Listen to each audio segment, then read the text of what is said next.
على سيد الأنبياء والمرسلين وعلى آله وصحبه أجمعين أما بعد فأعوذ بالله من الشيطان الرجيم لا يستوي منكم من أنفق من قبل الفتح وقاتل أولئك أعظم درجة من الذين أنفقوا من بعد وقاتلوا وكلا وعد الله الحسنى والله خبير بما تعملون صدق الله مولانا العظيم الصلاة والسلام عليك يا سيدي يا رسول الله وعلى آلك وصحبك يا سيدي يا حبيب الله الصلاة والسلام عليك يا سيدي يا نبي الله وعلى آلك وصحبك يا سيدي يا نور الله الصلاة والسلام عليك يا سيدي يا شفيع المجرمين وعلى آلك وصحبك يا سيدي يا خاتم النبيين اللہ جل جلالہ کے فضل و کرم اور اس کی توفیق سے 22 رجب المرجب کو حضرت سیدنا امیر معاویہ رضی اللہ تعالی عنہ کے عرس پاک اس سلسلے میں جامع سید الشہداء جامع حدیث القرآن اویسیہ میں ذکر معاویہ رضی اللہ تعالی عنہ اور سیدنا امام جعفر صادق رضی اللہ تعالی عنہ کے ذکر کا شرف اور اس کی توفیق حاصل ہو رہی ہے۔ اللہ جل وعلا ایسے شرف ایسی عزتیں ہمیں زندگی کے آخری لمحات تک نصیب فرمائے اور اپنے بزرگوں کو اچھے الفاظ کے ساتھ یاد رکھنے کی توفیق عطا فرمائے۔ یاد رکھنا چاہیے کہ سیدنا امیر معاویہ رضی اللہ تعالی عنہ نبی مکرم فخر دو عالم صلی اللہ تعالی علیہ وآلہ وسلم کے صحابی ہیں اور ہر صحابی جنتی ہے۔ بولو، ہر صحابی جنتی ہے۔ اہل سنت و جماعت سارے کے سارے اس بات پر متفق ہیں کہ سیدنا امیر معاویہ رضی اللہ تعالیٰ عنہ صحابی ہیں اور ہر صحابی کیا ہے؟ جنتی ہے۔ تو سیدنا امیر معاویہ رضی اللہ تعالیٰ عنہ بھی کیا ہیں؟ جنتی ہیں۔ ہمیں ہمارے اکابرین نے یہ سبق دیا ہے کہ بے ادبی نہیں کرنی۔ کیا نہیں کرنی؟ بے ادبی نہیں کرنی اور بڑوں کی باتوں میں نہیں پڑھنا، بڑوں کی، اور تاریخ پر ایمان نہیں رکھنا۔ تاریخ پر ایمان قرآن پہ رکھنا ہے، صاحب قرآن پہ رکھنا ہے، زبان مصطفیٰ پہ رکھنا ہے۔ اور ایمان آپ نے رکھنا ہے تو صحابہ کرام کے اجماع پہ رکھنا ہے، صحابہ کے پیچھے چلنے والے ان کی سوچ رکھنی ہے کہ جو وہ فیصلے کر کے چلے گئے ہیں انہی فیصلوں کو تسلیم کرنا ہے اور انہی فیصلوں پہ قائم رہنا ہے۔ انہی میں خیر ہے، انہی میں برکت ہے، انہی میں برکت ہے، اسی میں کامیابی ہے اور انہی کے فیصلوں میں ہمارے لیے فلاح ہے۔ جو بھی گر رہا ہے وہ قرآن سے گر رہا ہے، حدیث پاک سے گر رہا ہے، اجماع امت سے گر رہا ہے، اکابرین کے فیصلوں سے گر رہا ہے اور تاریخ کا سہارا لے رہا ہے۔ اس کا تاریخ کا سہارا لے رہا ہے۔ بس جب کسی کی مت ماری جاتی ہے نا تو یہ حال ہوتا ہے، جو قرآن کو پیچھے کر دے، تاریخ کی کیا حیثیت ہے قرآن کے سامنے، اور پھر احادیث کریمہ کے سامنے، پھر اجماع کے سامنے تاریخ کی کیا حیثیت ہے۔ تاریخ میں کتنا کچھ جھوٹ ہے وہ تو علماء ہی جانتے ہیں، اور مورخ کیا کچھ سارے ثقہ قول لے کے آتا ہے، جو جدھر سے ملا اندر ہی رہتی ہے، نہ اس کا سر ہے نہ اس کا پاؤں ہے، ٹھیک ہے۔ وہ تاریخ ہے، جھوٹے اقوال باطلہ سے بھری ہوئی تاریخیں ہیں۔ اس لیے منع کرتے ہیں کہ عوام تاریخ کو نہ کھولے، اپنے مستند علماء کو پڑھے، وہ بتا دیں گے کہ یہ جھوٹ ہے اور یہ سچ ہے، پھر وہ بتائیں گے قرآن میں یہ آیا ہے، تو تاریخ کی کیا حیثیت ہے جو قرآن سے ٹکرا رہی، تو پیچھے کر دیا جائے گا۔ بلکہ امام اعظم ابو حنیفہ رضی اللہ تعالیٰ عنہ کا اصول یہ ہے کہ قرآن کے مقابلے میں خبر واحد آ جائے یا قیاس آ جائے، اگر اس کو ملانا ممکن ہو، قرآن میں کوئی چینی کوئی تبدیلی نہ ہو قرآن کے مفہوم میں اس کے حکم میں، تو پھر تو ملا دیں گے، وگرنہ خبر واحد حدیث واحد کو بھی چھوڑ دیں گے اور ہم قرآن پہ عمل کریں گے۔ ہمارا تو ایسا اصول ہے، طریق کہاں جائے گی؟ یہاں تو حدیث پاک میں اگر تطبیق کرنا ممکن نہ ہو تو خبر واحد جو ہے اسے بھی چھوڑا جاتا ہے اور اللہ کے فرمان پہ عمل کیا جاتا ہے، اور اللہ کے فرمان پہ عمل کا آگے حکم دیا جاتا ہے۔ یہ اصول بتا رہا ہوں، تو اس لیے ہم بڑوں کی باتوں میں نہیں پڑیں گے، نہ تاریخ میں جائیں گے، نہ جو فیصلے اکابرین کر گئے ہیں ہم انہی فیصلوں کو مانیں گے۔ اب میرے سامنے اصول الدین ہے، اور یہ شہنشاہ بغداد حضور غوث اعظم شیخ عبد القادر جیلانی الحسنی والحسینی، اور شیخ عبدالحق متصدی دہلوی فرماتے ہیں شیخ الکل۔ کیا ہے؟ شیخ الکل، سب کے شیخ۔ کون؟ قندیل نورانی، محبوب سبحانی، شہباز لامکانی، میرا محی الدین حضرت شیخ عبد القادر جیلانی، پیران پیر غوث اعظم دستگیر۔ تو جو پڑھے گا اس کی نکل جائے گی پیڑ، اگر ہوئی تو غوث وہاں گیا نا۔ آپ تو میں بتانے لگا ہوں، یہ جو آپ کے چمچے بھی نہیں کہنا چاہیے، ٹھیک ہے؟ کیا کہنا چاہیے ان کو؟ چمچے بڑے ہوتے ہیں نا، ایک چھوٹا بھی ہوتا ہے، ٹھیک ہے؟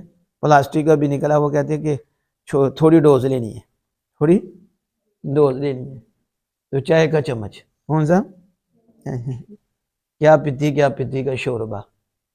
تمہاری حیثیت کیا ہے کمینوں؟ تم بولو صحابیوں پہ، کمینوں تم بولو آل رسول پہ، تمہاری کیا حیثیت ہے؟ پہلے اپنی حیثیت واضح کر، تو ہے کیا؟ کس برتن کا ڈھکن ہے اور بول رہا ہے صحابہ رسول پہ؟ یہ ہے غوث اعظم، جنہیں زمانہ غوث اعظم کہتا، جنہیں علماء غوث کہتے ہیں، جنہیں اولیاء غوث کہتے ہیں۔ آپ کیا لکھتے ہیں؟ آپ کہتے ہیں، آپ نے ٹاپک یہ رکھا الکف عما شجر بین الصحابہ، صحابہ کے درمیان جو معاملات ہوئے، جو واقعات ہوئے صحابہ کے درمیان، اس سے رکنا، اس میں نہیں پڑھنا، اس میں تو نہ آپ کو پوچھا جانا ہے، وہ اجتہاد کی بنیاد پر ہے۔ نبی مکرم فخر دو عالم صلی اللہ تعالی علیہ وسلم کو اللہ نے یہ شان عطا فرمائی ہے کہ حضور کے صحابہ میں اتنے مجتہد ہیں، پہلے مجھے دکھاؤ کسی نبی کے امتیوں میں ایسے مجتہد تھے؟ لیکن حضور سید عالم صلی اللہ علیہ وسلم کی یہ شان ہے کہ آپ کی نگاہ سے اللہ پاک نے کیسے دلوں کو شستہ کیا، کیسا ان کو ذہانت عطا فرمائی، اور کتنا علم عطا فرمایا، اجتہاد کے منصب پر وہ فائز ہوئے۔ تو رائے کی بنیاد پر ان کے فیصلے نہیں ہیں، علم کی بنیاد پر فیصلے ہیں، اور علم کی بنیاد پر ان کے مشاجرات ہیں۔ تو فرمایا اس سے رکنا ہے، اس سے کیا کرنا ہے؟ رکنا ہے۔ واتفق اہل السنۃ علی وجوب الکف عما شجر بینہم۔ غوث اعظم فرماتے ہیں سب سنیوں کا اس بات پر اجماع ہے اور اس بات پر اتفاق ہے کہ صحابہ میں جو جھگڑے ہوئے آپس میں، اس سے رکنا لازم ہے۔ اس سے کیا ہے؟ رکنا، اور اس سے اپنا منہ بند کرنا لازم ہے۔ کیا ہے؟ اس میں کلام نہیں کرنا، اس میں پڑھنا نہیں۔ وَالْإِمْسَاكُ عَنْ مُسَاوِئِهِمْ، اور ان کی برائی کرنے سے منہ بند کرنا ہے۔ ان کی ایک تو ان معاملات میں نہیں پڑھنا، اور ان کو برا کہنے سے منہ بند رکھنا ہے۔ تو پھر کیا کرنا ہے؟ میں وَإِظْهَارُ فَضَائِلِهِمْ وَمَحَاسِنِهِمْ، ان کے فضائل، ان کی شانیں، ان کی خوبیوں کو ظاہر کرنا ہے۔ کیا کرنا ہے؟ ہر صحابی کی خوبی اور ہر صحابی کی شان کو ظاہر کرنا ہے، اور ان کے جھگڑوں میں پڑنا نہیں، اور اپنے منہ کو بند رکھنا ہے ان کی برائی بیان کرنے سے۔ جب بھی منہ کھولنا ہے تو صحابی کے متعلق خیر کے ساتھ کھولنا ہے اور بلائی کے ساتھ کھولنا ہے، ذکر خیر کرنا ہے۔ اور اللہ کے محبوب فرماتے ہیں میرے صحابہ کے بارے میں اللہ سے ڈرنا، ان کی عزت پہ حملے نہ کرنا، اللہ اللہ اللہ سے ڈرنا، اللہ سے ڈرنا میرے صحابہ کے بارے میں، زبان دراز نہ کرنا۔ آپ وہ سے فرماتے ہیں وَتَسْلِيمُ أَمْرِهِمْ إِلَى اللَّهِ عَزَّ وَجَلَّ عَلَى مَا كَانَ وَجَرَى مِنْ اخْتِلَافِ عَلِيٍّ وَطَلْحَةَ وَالزُّبَيْرِ وَعَائِشَةَ وَمُعَاوِيَةَ رضوان اللہ علیہم عَلَى مَا قَدَّمْنَا بَيَانًا۔ آپ فرماتے ہیں سنو، ان کے معاملے کو جو ہوا اور جو جاری ہوا حضرت علی، حضرت طلحہ، حضرت زبیر، حضرت عائشہ صدیقہ اور حضرت معاویہ رضوان اللہ تعالی علیہم، اللہ ان سب پہ راضی ہو، ان کے جو اختلافات جاری ہوئے اور جو اختلافات ہوئے ان کو اللہ کے حوالے کر دینا ہے۔ کس کے حوالے کرنا ہے؟ خود نہ مامے بن جانا۔ کیا آج دبے بنے دینے کہا نا، وہ سے باپ ہماری ہیں، سارے سننے کا اتفاق ہے۔ تسلیم امرہم الی اللہ عز وجل، ان کے جو اختلافات ہیں ان کو اللہ کی سپرد کرنا ہے، اللہ جانے اور یہ جانے، ہم نے ان کا ادب کرنا ہے، ہم ان کی شانیں بیان کرنی ہے، ہم نے ان کی عظمتیں بیان کرنی ہے۔ اب یہاں کہہ رہے ہیں کہ حضرت معاویہ رضی اللہ عنہ کی شان ہی کوئی نہیں، ہم نے کہا صحابیوں نے بھی شان کوئی نہیں، پتہ نہیں کہاں بیٹھ کے تو بڑا ہے ذلیل۔ سب سے بڑی شان ہی ان کی یہ ہے کہ وہ صحابی رسول ہیں، آگے تو کاتب وحی ہیں اور جو ان کی شانیں ہیں، لیکن بڑی شان تو یہ ہے کہ وہ آمنہ کے لال کے صحابی ہیں۔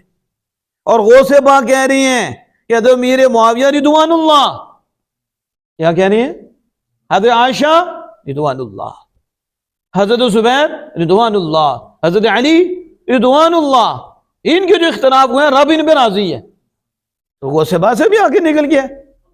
کیا غوث پاک حسنی حسینی سید نہیں ہے؟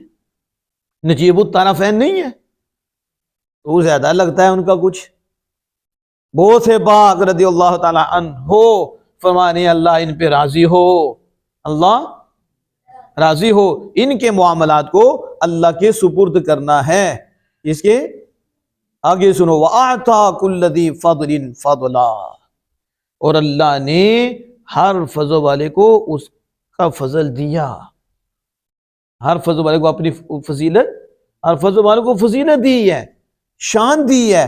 کما قال اللہ عز وجل، جیسا کہ اللہ عز وجل نے قرآن پاک میں فرمایا والذین جاؤوا من بعدہم، اور جو آئے ان کے بعد وہ کہتے ہیں ربنا اغفر لنا، اے مالک بخش دے ہمیں بھی، ہمارے ان بھائیوں کو بھی جو ہم سے پہلے ایمان کے ساتھ چلے گئے، سبقت لے گئے۔